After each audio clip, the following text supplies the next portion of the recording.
In Nigeria, if a person wear military cap, now so military and police go won't kill the person, say why you wear camouflage. This man came for negotiation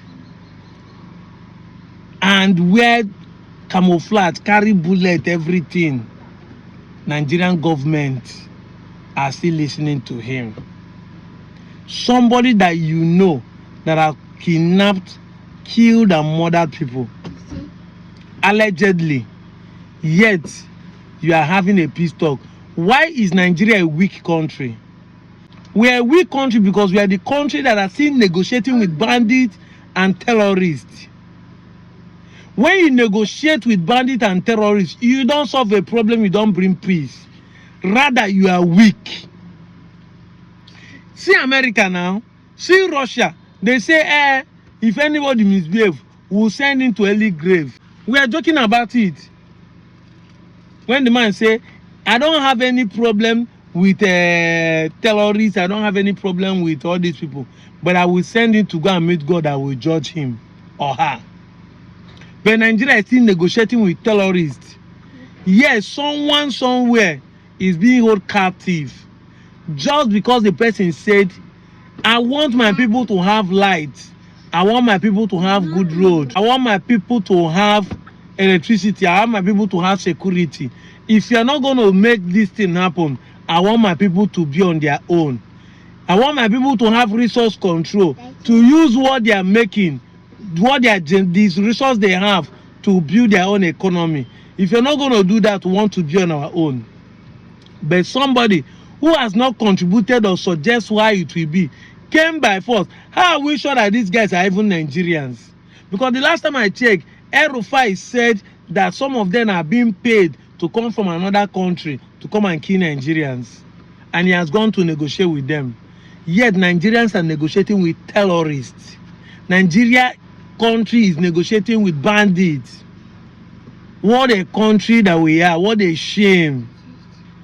Anyway, for the first time, Ohanaeze and Igbo make a statement on this matter.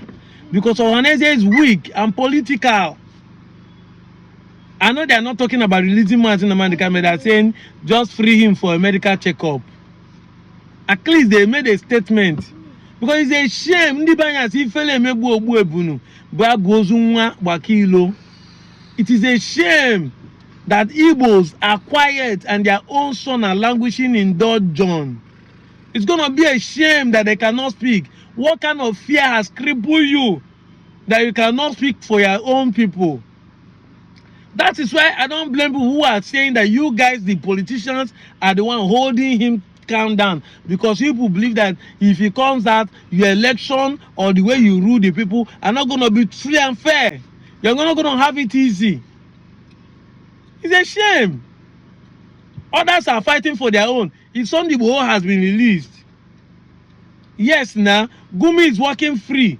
The one negotiating with terrorists in Buhari era. I asked you a question in my last video. Where is Emefiele? But the man who scammed the whole Nigeria, bring an Ethiopian air, paint it and use it for scamming the whole Nigeria, is working free. Ndi Igbo, what is happening? Is it the marginalization that make you to make peace reign, make peace reign? That's why when I keep quiet to the point that your children will be dying in your presence, people are being killed and labeled as unknown gunmen. Am I supporting what is going on in the East? No. But sometimes when you see the truth, you say it. This is not fair. It's not fair. I'm out of here, Joe. Kashe ɗaukar dukiya ga yanan dai ba sai an ce wani abu kowa da ya san abin da ke. To sannan ni tambaya ta anan din Najeriya duk inda ake magana ana magana bahilla ce dan ta'adda ne barawo. Ai akan magana dai ake kenan. To da Allah tambaya ta farko a ware man kabilar da ba barayi a cikinta. Duk duniya a ware man ita kabilar da ba barawo a cikinta a ware man ita.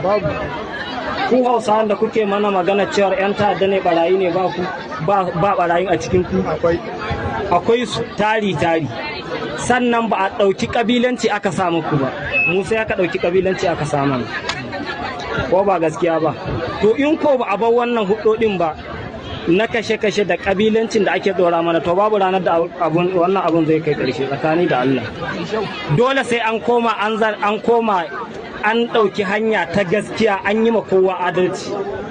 Kai shugaba ka yi adalci, kai kuma na ƙasa ka yi biyayya, don babu yadda za a yi kai shugaba a yi ma biyayya ba kai ma na ƙasa da kai adalci ba, babu bai yiwu. Kai kuma na ƙasa bai yiwu a yi ma adalci ba kai biyayya ba, ko ba gaskiya ba.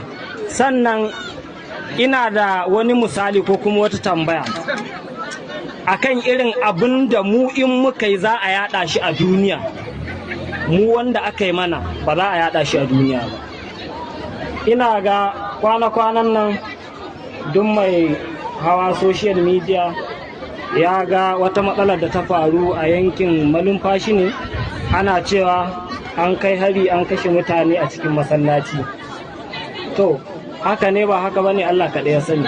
Amma ni ma ina da tawa tambaya a nan makamancin wancan wanda aka yi a faskari kuma aka yi shi.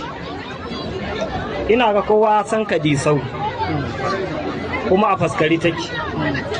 Akwai wata ranar Juma'a 'yan uwanmu Fulani a cikin masallaci aka kamo su kamar kaji ɗaya bayan ɗaya, aka yanka su mutum 5. Kuma an yi zana'idar su a kamfanin Dauda. Ina ga kila ba mamaki akwai mutanen garin anan tun kahin su girbi abin da suka shuka kenan. Amma da aka je aka yi masu, aka kama yaɗawa, an yi kaza aka rihe abin da su suka yi. To kaga ire-iren wa'annan abubuwan duk akwai su, in muka yi ta zaƙulo su wala suna da yawa, ko ba gaskiya ba. An yi mana mun rama, an yi mana mun rama. Allah ce kamatu dini tudan, yadda kai za a yi maka. To haka da ka kashe man zan kashe ma, ko ba gaskiya ba. Ran nan ɗaya ne, in ka rasa shikenan, in na rasa shikenan. Ranka bai hinau ba, ran babanka bai hina babana ba, ran innaka bai hina innata ba, ko ba gaskiya ba. Kuma Allah da kanshi ya faɗa wa laqad karamna bani adam, Allah ya karrama dan adam fiye da duk halittar da ya, ko ba gaskiya ba. To sannan ta ya za a yi mu a kama zubar da jinin mu, ku yi tunanin za ku zanna lahiya? Wallahi ba za ku zanna ba, sai dai jiran lokaci kawai. Ga kumance Allah ne ya faɗi da a zubar da jinin mumini ɗaya gwamma a je a rushe ɗakin Ka'aba. To kun san muminan da ake kashewa a ƙasai? Wa ya san adadi? Allah da ya halicci mu shi kawai ya san abin da ake, ko ba gaskiya ba. Ta sanadiyar kashe mumini ɗaya zai sa ba ma local government ba state ba, Najeriya gaba ɗaya ma ta samu matsala. To don haka nan shi irin wannan al'amarin, abinda baka sani ba ka bashi a baka sani ba, wanda ka sani kauka a bashi a ka sani, ko ba gaskiya ba. To ire-iren wa'annan matsalolin su suka haddasa wannan bala'i. Sannan Allah ya sani a dai wannan lokacin wanda muke ciki yanzu, to ni dai ban sanan ma ko wani ba, amma ni dai ga yadda nake jin rayuwata, to wallahi a duk duniya ba ka da hanyar da zaka zo man da ita wai ka ce za ka yi man barazana ko ka kashe ni ko ka kashe wani dan uwana don in ji tsoro, wallahi in ma biya, wallahi ba ranar ba lokaci. Allah ne faɗi kullu nafsin za'iqatul maut. Can in ka je cikin wala tijadilu sumini na 2 za ka samu wannan aya. Dukkanin mai rai sai ya mutu. To haka sai na mutu sai ka mutu me? Kuma in mun je lahiran nan abinda kai shi za ka girba, kowaye kai. Faman ya amal misqala zaratin khairan yara wa man ya amal misqala zaratin sharran yara. Kowaye kai kau, saboda ai an je lahira ba babanka zai hisabi ba innaka za ta yi ba, Allah ba shawarar ka zai nema ba. Lokacin da za a halicce ka zo duniya, Allah da waye shawara? Haka in za ka bar duniya, Allah da wa zai yi shawara? Haka in ka je da wa Allah zai yi shawara ga gidan da za a saka? Aikin ka da kai shi za a duba, ko ba gaskiya ba. To don haka nan da mu da ku a nan tare muke, haka ko mun mutu tare za a tashi. Gida biyu ne da in aka lalubo ka wuta ba a ganka ba to kana aljanna, in aka lalubo ka aljanna ba a ganka ba kana ina? To duka da mu da Hausawan da Hilanin duka dai dole nan za mu tabbata, ko ba gaskiya ba. To don haka nan mu dawo mu makan mu kiyamar laili, ko ba gaskiya ba. Ba mu tabbata duniyan nan ba mu tabbata, in kuma akwai wanda zai tabbata shi ke na ya ɗaga hannu ba mamaki ga na wajen ba wani, ni dai na sani ba zan tabbata ba, saboda me Allah ya ce kullu man alaiha fan wa ya baki wajhu rabbika zil jalali wal ikram. A cikin arhaman akwai wannan aye, ko ba gaskiya ba, zatin ubangiji kawai ne ba zai kare ba, amma mutuwa ba ita ke gudu ba, to ita ma sai ta mutu, sai me mutuwa ita muke gudu, to ita ma mutuwa za ta yi, babu abin da zai saura sai zatin ubangiji.